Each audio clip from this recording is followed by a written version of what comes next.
Living Local Carolina with Katie Turner. Local trends, shopping, dining, and more. This is Living Local Carolina. This portion of Living Local Carolina is sponsored by AIM Acupuncture and Integrative Medicine. Hey guys, welcome back to Living Local Carolina. Today I'm back at AIM Acupuncture and Integrative Medicine, and I'm joined by Rebecca. How are you doing today? I'm good. How are you? I'm doing wonderful. We're going to talk about GLP-1s. It's a hot topic right now, and you guys are offering them, and you have some pretty great success stories to tell. We've had really, really great success. Part of what led us on this journey is that we have, and our audience probably knows this, but we've become a really trusted provider in chronic pain and complicated cases.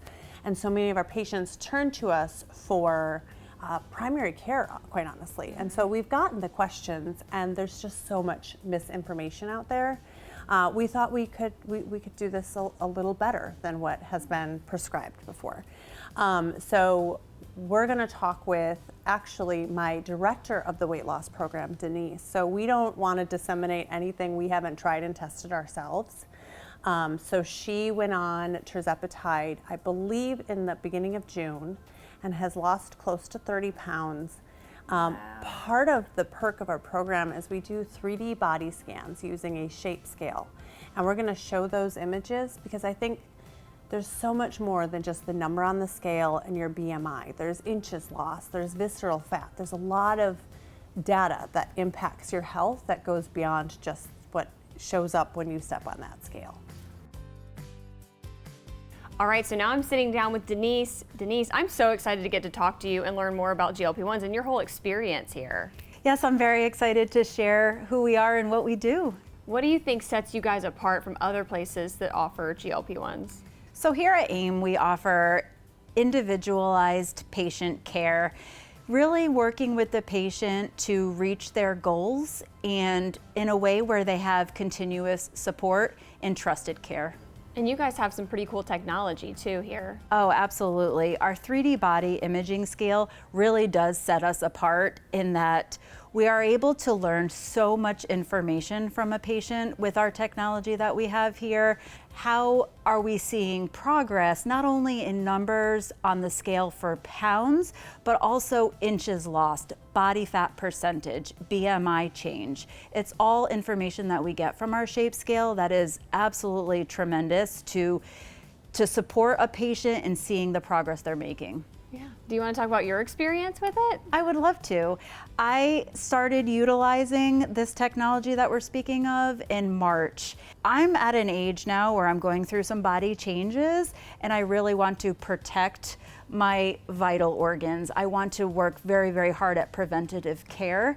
So seeing these reports was absolutely a motivator to me to say, I need to improve my overall health. One way that I can do this is with this medically assisted weight loss program right here that we're providing. So that scale was a motivator for me, combining with the medication that we offer for our patients, the compounded GLP-1s. Having the support here is unlike trying a regimen on your own. I may have tried diets in the past, I may have tried exercise regimens. Combining those two with the technology that medicine has advanced to with the GLP-1s is really life-changing. It really is life-changing to know that the medications that we're taking are bettering your body, are safe for your body, reproducing chemicals that our body is already producing. It was a no-brainer for me, and I really encourage patients to do some research, to call us, to have a consult with us, learn what we are doing here and how we can help better your lifestyle. So if somebody is watching and they want to get started, what's the best way for them to do that? How does the process work? So there's two options. You could give our office a call, 843-273-4467, or you can visit aimbeyourbest.com. If you have some questions ahead of time, that's a great resource for you. This portion of Living Local Carolina is sponsored by AIM.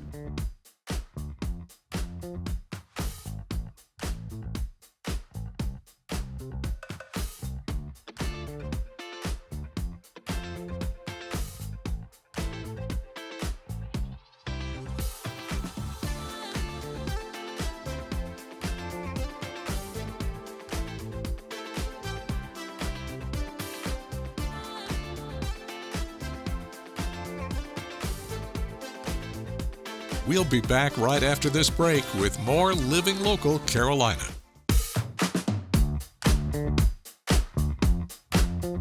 Well, today we're talking about a very important topic. I'm joined by Simon and Cindy from Carolina Forest Elementary School. How are you guys doing? We're doing good. Great. Wonderful. Now, you both work in education, but you also are co-authors of a book. Tell me about this book. Okay, so this book is Adapting Behavior Practices, Reframing Your Approach to Discipline, and we, for the past 5 years, the two of us have been working together with behavior a lot. And so we just realized that getting to the root of the behavior helps tremendously, and it helps the kids not to repeat the same behavior. So we kind of came together and just thought of ways to help the kid to change the behavior. So who is this book for? This book is for parents and teachers, and really for adults, because everybody gets frustrated when it comes to behavior, and they wonder, what are we going to do? And even for me as a parent, it's helpful because we tend to work with our own kids a little differently than we work with other people's kids. So, being consistent and putting these things into practice it's difficult because it's time consuming, but the consistency is what wins in the long run. So can you give me some examples maybe that are in the book without spoiling too much? Like Cindy said, a lot of kids, and I'm sure many people out here listening and yourselves can remember, when kids would come get in trouble at school, and they would get in trouble for the same things over and over and over again. So, like the front of the book shows, there are some roots in the ground, and a child being like a plant. When something goes wrong with your crops, you got to figure out what's wrong in the dirt, not what's on top. So once you get to that root, and it does take time, because as we say in there, it takes them a long time to get that way. It takes a long time to get them out. And gaining that trust with us or whoever they work with is the first step in getting to the root of that problem. Yeah, and I would say definitely building the relationship. Relationships are everything. When you get the relationships with these kids, we've had a lot of kids that just came from tough situations, and the two of us, we just team up and kind of become that safe space for them. Right. And they know it, and then it just helps. Well, tell me also, for parents and other teachers who have read the book, what has been the response? Well, for some who kind of been in education for a long time, it's like a new thing for them. It's almost like they're having to retrain their thinking and their brain. And and I say all the time, like, this is just a new generation of kids. Like, you can't do the same thing that you did a long time ago to reach this generation, because they have so many other things coming up against them, like social media, and they just carry a lot. And so you just have to approach it a different way. Yeah. So. Because everybody, wants to see old school. Right. Our grandparents' old school was a lot different than our old school, so there's always a new school coming. So we just need to adapt to that new school a little bit faster. Right. If we're going to be successful with our kids, and that's a hard thing for some teachers. If we can help them understand this practice, in the long run, it's going to be a smoother classroom. Their scores will be better because we're really, we like scores, but without those relationships, those scores really don't matter. Now, Cindy, do you have another book as well? I do. This is actually my third children's book. I'm always trying to write, because I am a counselor, giving kids tools that they can use when I'm not there, and so this book is Same Love, Different Homes, and it is about kids that are in divorce situations. And so I think out of all the books, like, this was the one that I could connect to the most, because I was that kid.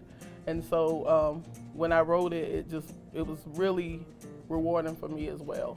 So, yeah. So if anybody's interested in purchasing one of your books, where can they find these? They can find them on Amazon. They're both on Amazon.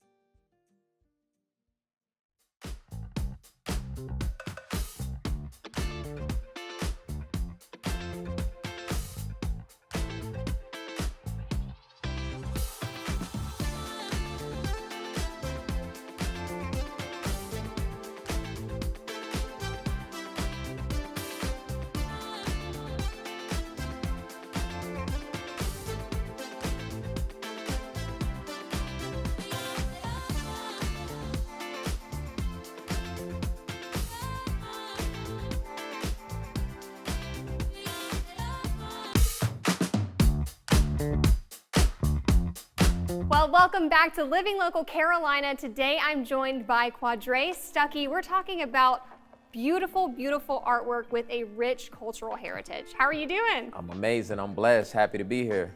Thank you for having me today. We're going to do a lot of fun stuff, but first I want to get to know you a little bit. Okay. I want you to kind of walk me through your creative process when it comes to this. So when it comes to my creative process with the artwork, I like to visualize what I'm going to do first in my mind, and then I like to, draw it and sketch it on the canvas. And then once I sketch it on the canvas, I like to add that paint to bring it to life.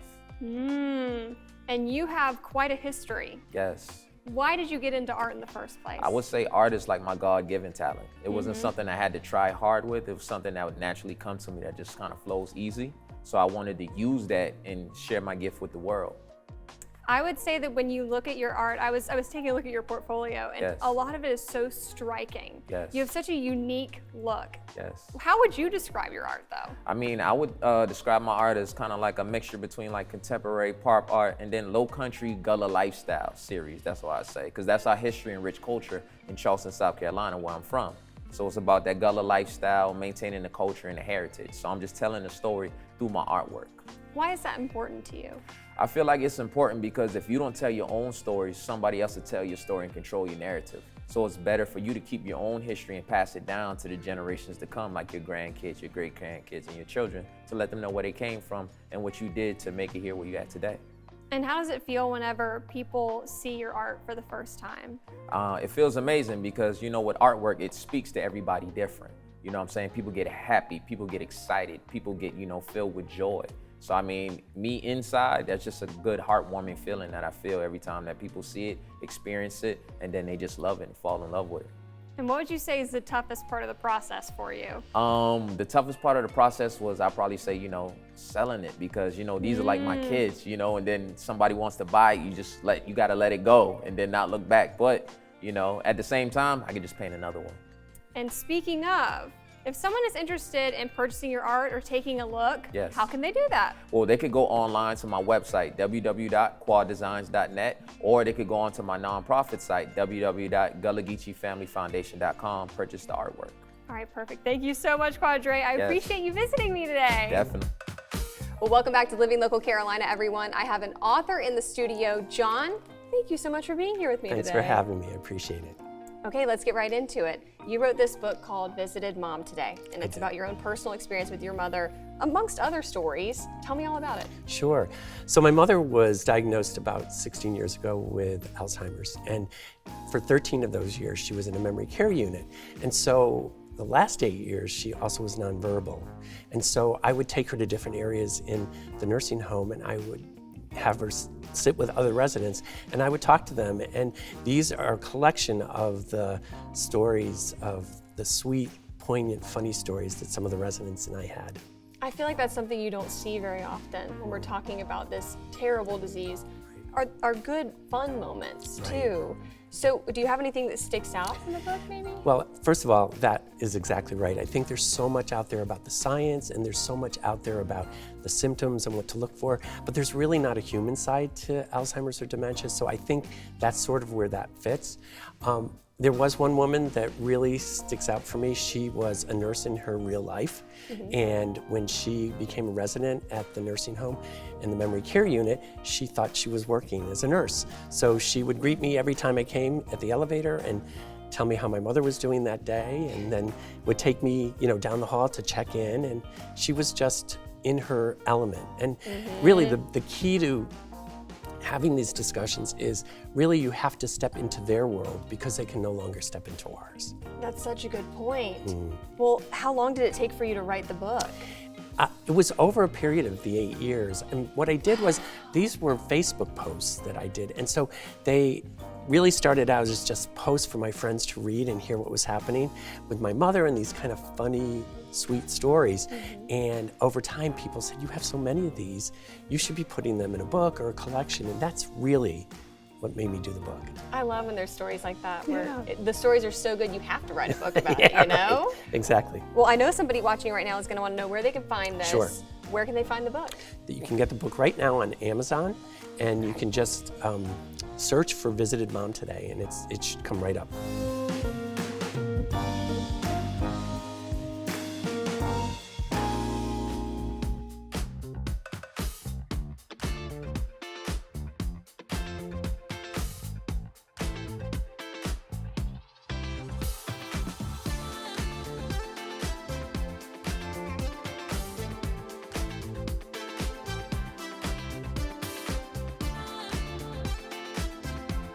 We'll be back right after this break with more Living Local Carolina.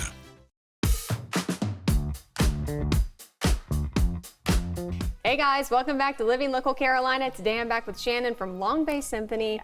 Oh my goodness, you guys have a super fun concert that's coming up. We do. We're getting ready to kick off the season, and we're starting off with a bang. We're doing the music of Tina Turner. As Katie Turner, I have no relation to her, but I am a huge fan. I'm sure Absolutely. others are watching right now and they're thinking, okay, yeah, I want to go to that. Absolutely. I mean, you know, Tina Turner is just absolutely classic. Proud Mary. You know, it's just going to be wonderful. And we're really excited too because this entire season, as many of you may know, our music director actually retired at the end of last season. So he was with the symphony for 29 years. So we have launched our music director search. And so all this season, we're going to have guest conductors. So a new conductor for every concert. So that's very exciting for us. So Kyle Dixon is coming down to lead the orchestra. We're very excited about that.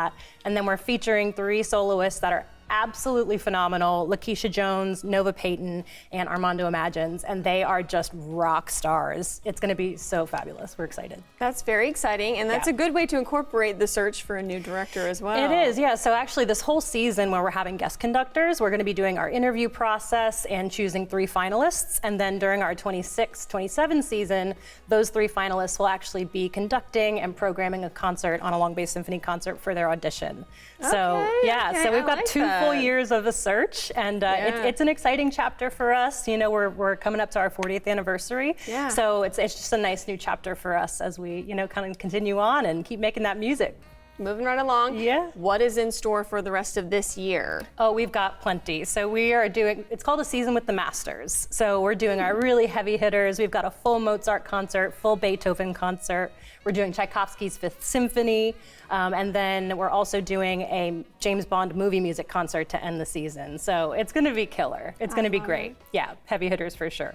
Is this the sort of thing that people should come out for date night, or is it more casual? Like, what's the dress code too? Yeah, so I mean, we're not in New York, right? So you know, we're at the beach, and so you know, bankers aren't the only people who really wear jackets anymore, blazers. True. So you know, we're come as you are, and it's a very laid back environment for sure. But absolutely, our Pops concerts, like the Tina Turner concert, that's at 7 p.m. So it's a really nice opportunity. You can either go before or after, grab some dinner or drinks, and yeah, so our classical concerts are on Sunday afternoons at 4. So also another opportunity to kind of head out afterwards and grab a bite. So yeah, you have a little something for everybody. I like that. We do. I like we that. do. Yep. That's the key to life, right? You got to mix it up for everybody.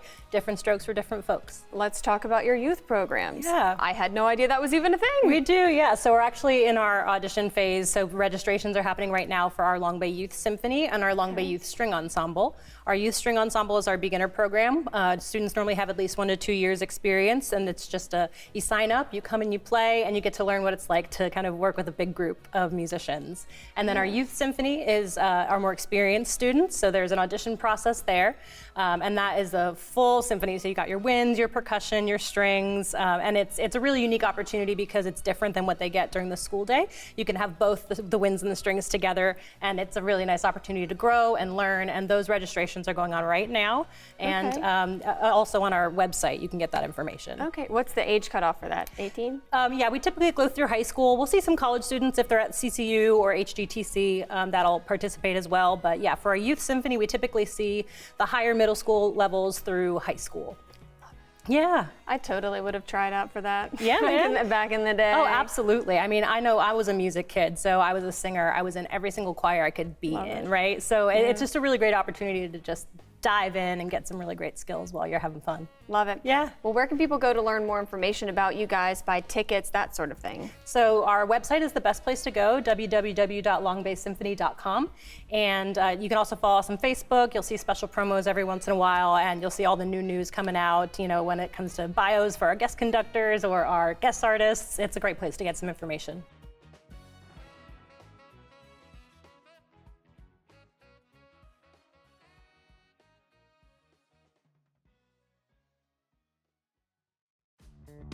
Don't forget to like our page on Facebook and follow us on Instagram and Twitter. How to use the QR code. Just open the camera app on your smartphone, iPad, or tablet. Point your device at the QR code so the QR code appears on your screen. Your device will recognize the QR code and show you a notification. Click that notification and you'll come to our website.